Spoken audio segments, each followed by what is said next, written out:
جب 57ویں رات ہوئی تو شہرزاد نے کہا، جب ذو المکان نے اپنی بہن سے بھنا ہوا گوشت کھانے کی فرمائش کی لیکن اس کے پاس کوئی درم نہ تھا، اور جب وہ اس ارادے سے کوٹھڑی سے نکلی کہ کسی بڑے آدمی کے گھر جا کر نوکری کرے اور گزارا کرے، اور جب اس کو گئے ایک دن گزر گیا اور اس پر ذو المکان کا دل گھبرایا تو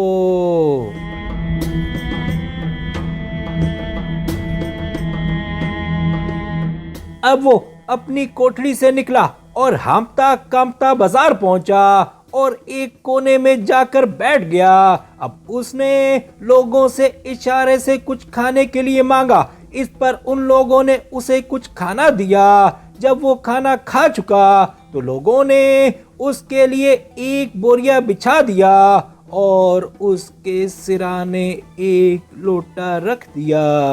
جب رات ہوئی اور لوگ اپنے اپنے گھروں کو چلے گئے اور وہ اکیلا ہو گیا تو اس کو بہن کی یاد آئی اور اس کا غم اور بڑھ گیا اور کمزوری زیادہ ہو گئی اور رونے لگا اور بے ہوش ہو گیا۔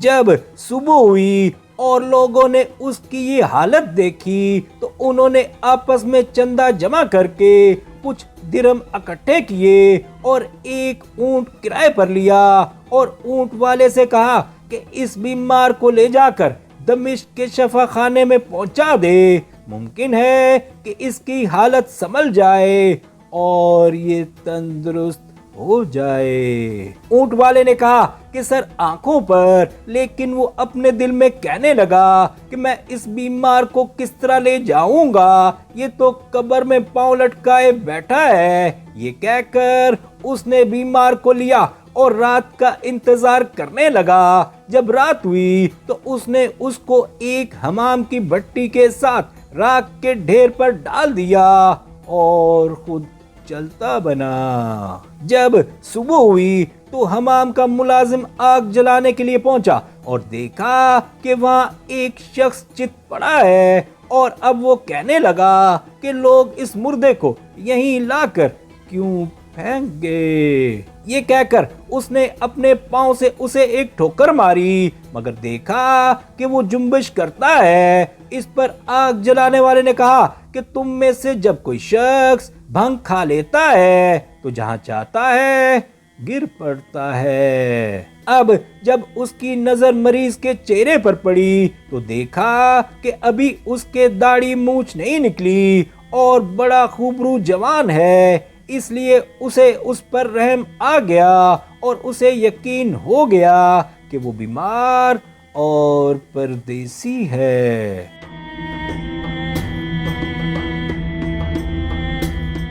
اب اس نے کہا کہ میں اس لڑکے کی وجہ سے گناہگار ہوا ہوں، ہمیں تو پردیسیوں کا احترام کرنے کا حکم ہے، بالخصوص جب پردیسی بیمار بھی ہو۔ یہ کہہ کر وہ اسے اپنے گھر لے گیا اور اپنی بیوی سے کہا کہ اس کے لیے بچھونا بچھا اور اس کی تیمارداری کر۔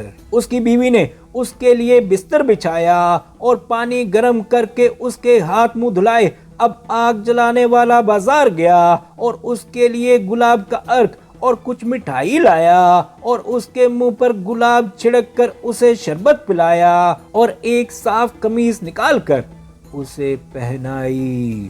اس پر اس کی جان میں جان آئی اور اسے ہوش آنے لگا اور وہ تکیہ لگا کر بیٹھ گیا۔ آگ جلانے والا خوش ہوا اور کہنے لگا کہ شکر ہے خدا کا، یہ لڑکا تندرست ہو رہا ہے۔ اب وہ 3 دن تک برابر اس کی تیمارداری کرتا اور اسے شکر اور جڑی بوٹیوں کا شربت پلاتا رہا اور اس کے ساتھ بڑی مہربانی سے پیش آتا یہاں تک کہ وہ تندرست ہو گیا۔ ایک دن آگ جلانے والا اس کے پاس آیا اور دیکھا کہ وہ بیٹھا ہوا ہے اور اس کا چہرہ تر و تازہ ہے۔ اب وہ اس سے کہنے لگا کہ بیٹا اب تیرا مزاج کیسا ہے؟ اس نے کہا کہ واللہ اب میں خدا کی مہربانی سے